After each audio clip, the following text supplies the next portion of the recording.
అవును సార్. ఈ 2 ఏళ్లలో చాలా సమస్యలు చూశారు, చాలా ప్రాంతాలు చూశారు. అవును సార్. మీరు ఆ యువకుల నుంచి ఏం నేర్చుకున్నారు? మంత్రిగా ఏం ప్రదర్శించారు? అన్న, నేను స్టాన్ఫర్డ్ లో ఎంబీఏ చేశా.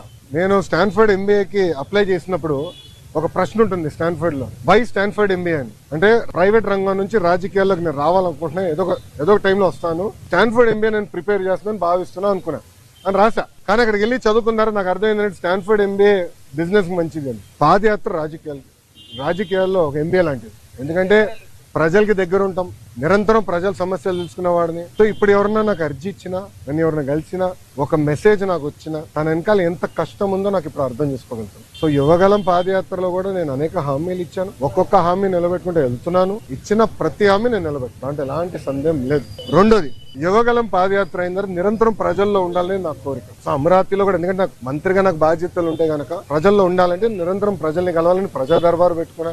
ఇక్కడ కూడా మీరు చూస్తే వైజాగ్ వచ్చి మీరే ఉన్నారు, కోర్టు కొంచెం లేట్ అవుతుందని పరిగెత్తుకుంటూ వచ్చే తప్ప మళ్ళీ ఇప్పుడు వెనక్కి అక్కడికి వెళ్తున్నా, పార్టీ హౌస్కి వెళ్తున్నా, ప్రజల దగ్గర అర్జీలు తీసుకుంటున్నా, వాళ్ళ సమస్యలు పరిష్కరించే మార్గం నేను ఎత్తుకున్నాను.